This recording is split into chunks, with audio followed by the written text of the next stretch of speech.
So hello everyone, and welcome to the Backgammon Sundaes series.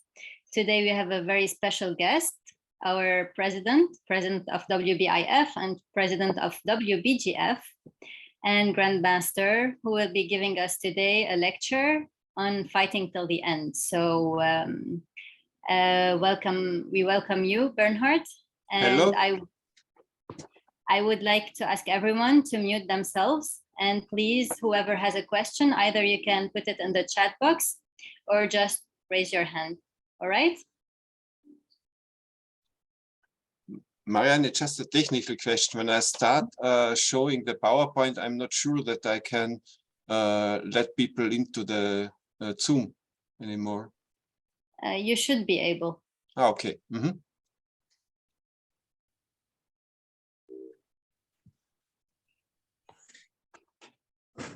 So welcome everybody. It's an honor to be invited now to this Backgammon Sundaes.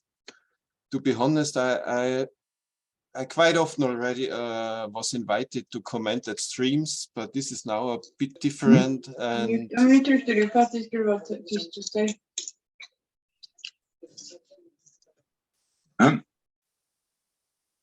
but this is now, of course, a bit different. And I was thinking about which themes I should talk about. And for sure, I would say I'm not the strongest grandmaster. And I have also definitely not so much time to train as I would like sometimes. The new books which I have at home are mostly unread.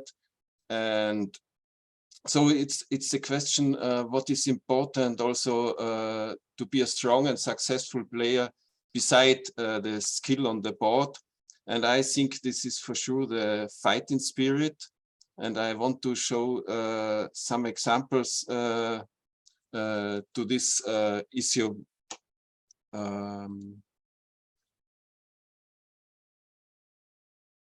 Moment.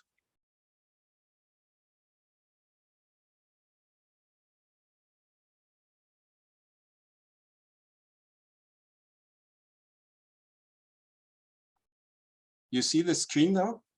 It's okay.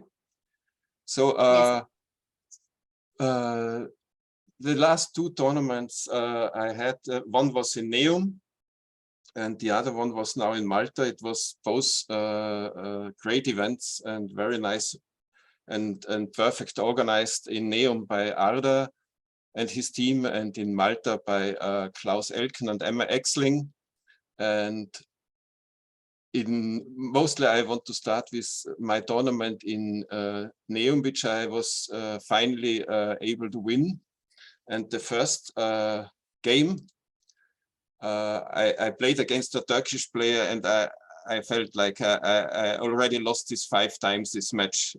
And I made some icons for the next PowerPoint presentation. So it's about cube handling, it's about checker play, it's also about match scores.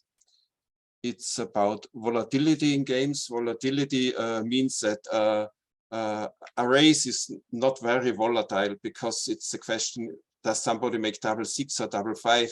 But a position where you can either be in a big advantage or a big disadvantage, this is a volatile position. And the 5th icon is for mental power. I had the small position on the left side. It was from the first game. And I was already leading comfortable 9-4 when I reached this position. And starting with 2-1, I danced with 2 times double 1 till he won a backgammon in this position. So such swings, I think everybody has, and this is nothing special. But of course, such swings can be quite a challenge for the personal mental power. But later on, at post Crawford 3-away, this is a typical score where you can give the cube, but you don't have to. And I waited very long with the recube until I reached this position. You see, I had a a very late shot. He has already 7 checkers speared off, and then I cubed instantly, and he instantly passed. And the pass was like a 1100 blunder. So going for these little chances, yeah, is I think very important to be successful in tournaments. And like being already lost in the first match and being able to turn such a match is giving a good vibes, of course.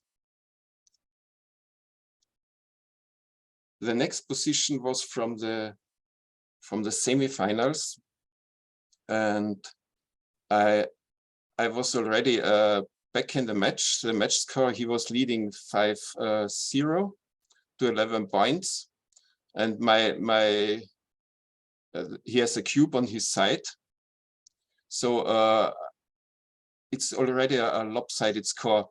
And I decided to maximize contact, as you see, by moving a checker from 21 to 18. Just maximize contact, make as many troubles as possible. And if you look at the XG analysis, you see XG prefers to just play safe, yeah, and hope with a hit from the 21 point. But I thought, if I just spread everywhere my checkers, yeah, I try to confuse my opponent. And finally, it's a bit anecdotic, but if you look at this position, he could have got a perfect cube and I would have had to pass, but he didn't do so. And I got a shot and was able to turn this game. So making the opponent all the time little problems, also when you are the underdog in a game, yeah, giving you a lot of chances that the opponent also makes mistakes.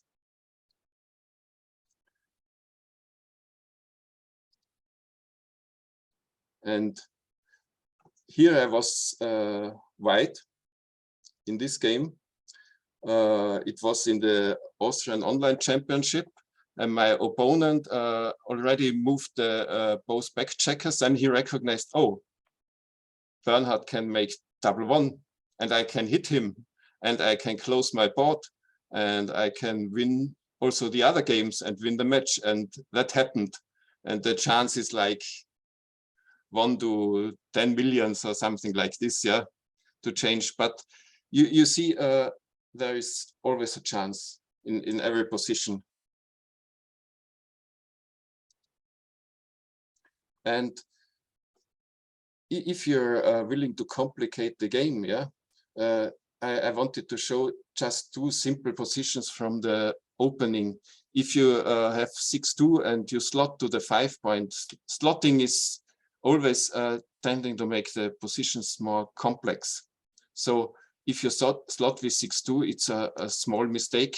Or if you have 4-1 and you do it, it's also just a small mistake. So to say it simple, if you like to play complex, you should slot and test these positions and enjoy the much more crazy games which will develop out of these decisions.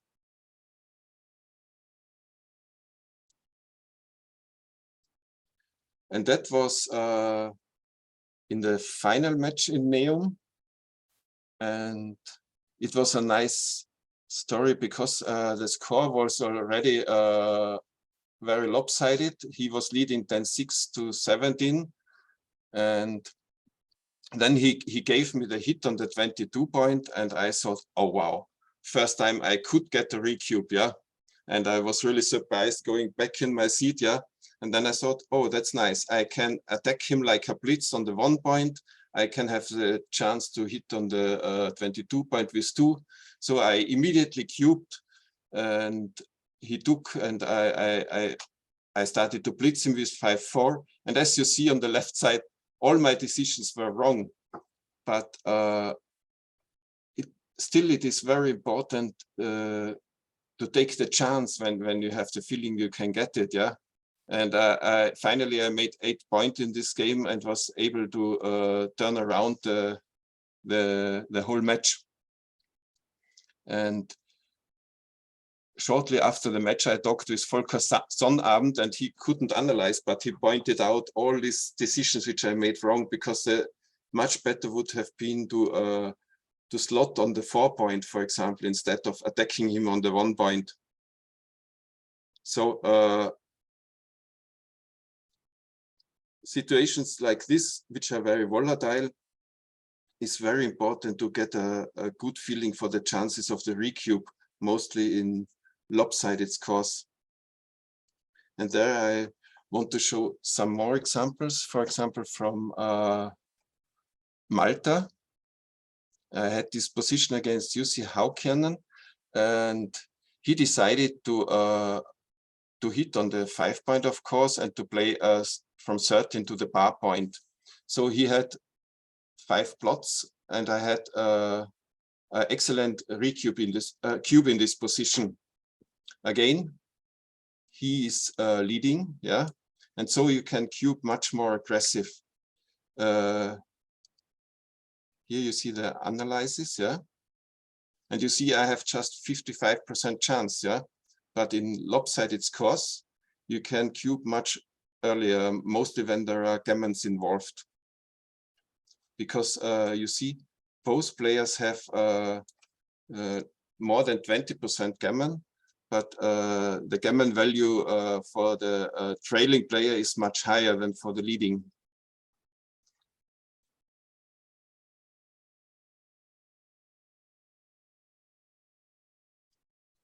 And here I changed the position to 4-away, 2-away. As I said before, in lopsided scores, you can cube much riskier than in money game. And the most extreme score, as most of you know, is I think 4-away, 2-away. And here you see this position is even already just a borderline take here for the opponent. So with 55% winning chance, it's already a borderline cube for the take for the opponent.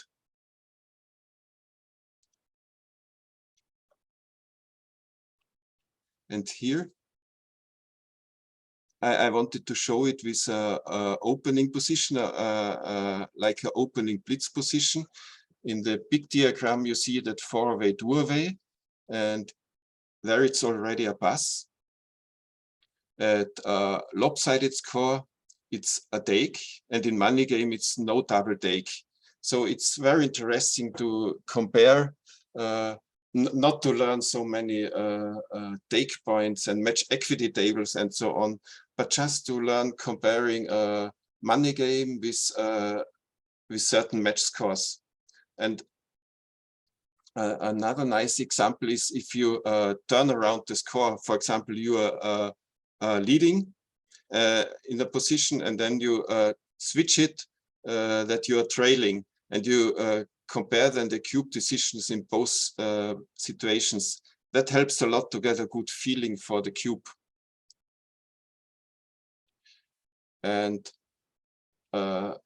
another example for lopsided scores is if you are trailing, it's often right to play 2 down from the midpoint, like in the left position, or attack in the home field. For example, in the right position with 4, you have just 8 checkers in that zone, and normally this is an indication that it's too early to attack. But at lopsided scores, or even at 4-away, 2-away, 2 down and blitzing in the home field, these are very important options to consider. And this was an example. At Facebook, we have this nice site, Backgammon Strategy, where they are discussing many positions. And this was a recent one where they asked how to play this 6-1. Of course, it is inviting to make the 5-point. It's also a possibility to make the 18-point, but then you have a problem where to move the ace. And on the left side, you see when you are trailing 4-away, 2-away, then making the 5-point is far the best move. And when you are leading 4-away, 2-away, just playing safe is the best. So switching switching the scores from trailing to leading is a very fast and good help to get a feeling for the cube. I called it score flipping. I also like less extreme. I mean, four-way, two-way is an extreme example, which most people know and have already a feeling. But it's also interesting to compare four-way, five-away, and five-away, four-away, because at this course, the four-way player is able to cube earlier than the five-away player, because every gammon is bringing you to the match winning. And this is a nice example. If you're four away as white, it's double pass, and if you're five away, it's double take for black.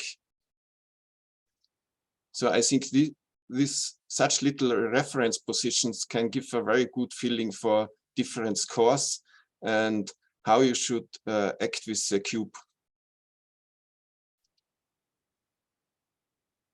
And the same is also in a holding game. Before we had a blitz position, now we have a holding game.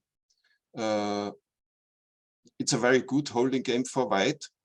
So black has about 21% winning chance. And that if white is four away and the opponent is five away, it's a pass. And if white is five away and the opponent is four away, it's a take.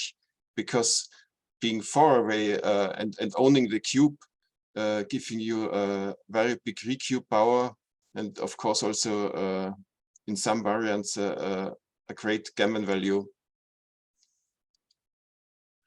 And to summarize what I was telling you, I wanted to show you some hints from the book market. One is from Daniel Kahneman, Slow Thinking and Fast Thinking. This is very interesting about being analytic in the game, and not because generally we are lazy to use our brain because it's very exhausting. So we prefer the fast decision, following our feeling. And in this book, it's very well described how you can work to act all the time analytic and prevent to following your feelings, your stomach, and making fast decisions, which are often just a 50-50 joker. Then the next I would like to recommend is The 7 Deadly Chess Sins from Jonathan Rosen. He's a psychologist, and he is explaining many things, how you should behave and act to get the maximum out of your possibilities on the board. One example is you have fever and you're sick, and when you go then to the tournament and say, I give 100%, that does not help, because you should be realistic and say, okay, I'm just at 70%, but if I drink a tea, if I make a little walk here, if I dress properly, then maybe I come up to 75%. And there are really many helps how you can improve your game, not just by the skills on the board, by the skills how you approach the mental exhausting situation during a big tournament. Then I wanted to show Gukesh. Gukesh is a young chess player. He's 16 years old from India, and he's telling in interviews that he's meditating before every match. For like 10 minutes, he's trying to calm down. He's caring for his breath to get totally relaxed, yeah, and to get rid of all thoughts and things which are going up in his mind. So after the meditation, he's absolutely focused just on the game and the challenge he is confronted. Bernhard, just 1 second. There are people waiting in the waiting room. Could you just admit them? Yeah. Sorry.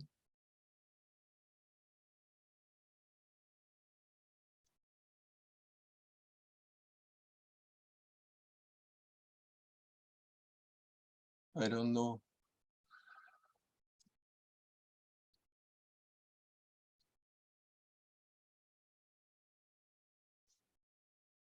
maybe I have to leave this. I leave the.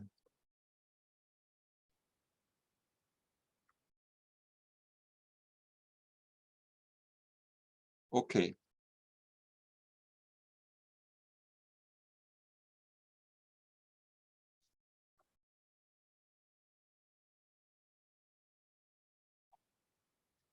And the last I want to show you is two books about cube handling, because I think using the cube is very important to be successful. And one is from Nick Blazier, Adjusting to Match Play. He's always comparing money game and match scores. And there are still a lot of percent inside of this, but generally, when we look at his example about blitz positions and holding game positions and early game, it really helps to get a feeling for the many different match scores without having to have too much mathematics in mind. And also from Michi, the next book is said to be the 5-point match cube. And this will for sure also be a game changer, because I think till now many people were confronted with match equity tables and take bites, gammon value, and all these things which are really far too complicated to use on the board. But now there will be more and more literature which is helping with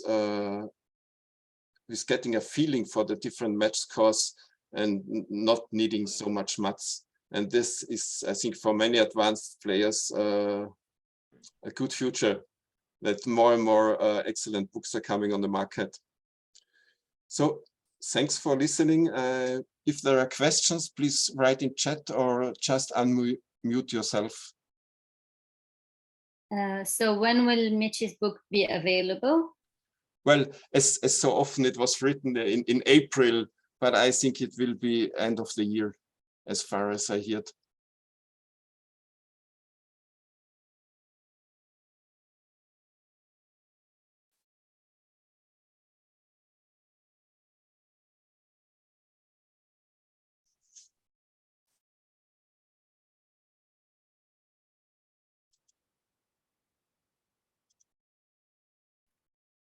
Does anyone have any question about the previous positions that Bernhard showed?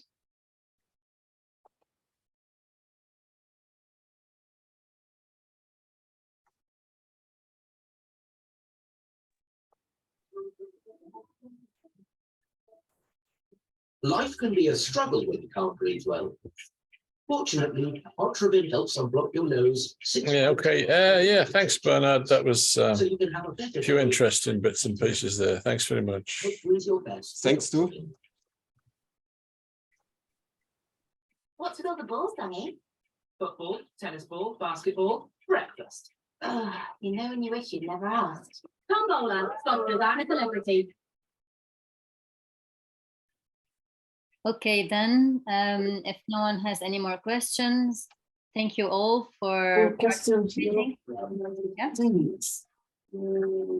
Okay. Welcome back, Thomas Celebrity. Get me out of here. The ball. Yeah, cheers. See you next time, maybe. Yeah. Very, very soon. All right. So I hope you'll join us again. Well, there is a question for you, Bernhard, I think. How good are you at chess?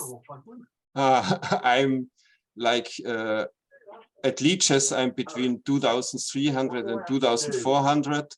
And in life, I think I'm only playing speed, and it's...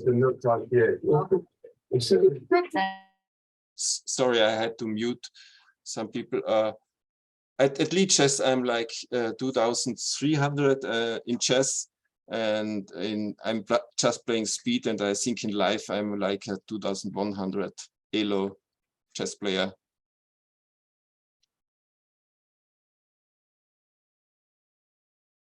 So there is another question from Charlie. He's a beginner, and he's asking, what does 4 away, 5 away mean?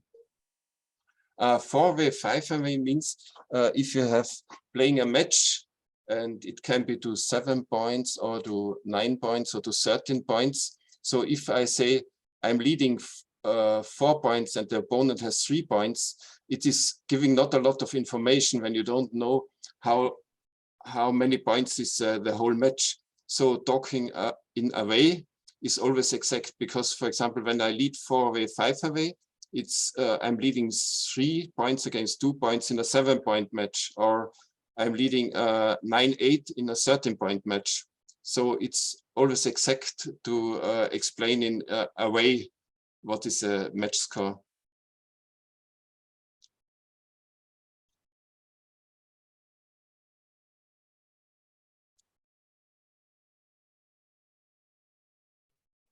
I guess that's it. So yeah. So thanks. Thank you, everyone. And Hope see to you see on next next time. Sundays. Yeah. Bye. Thank you. Danke.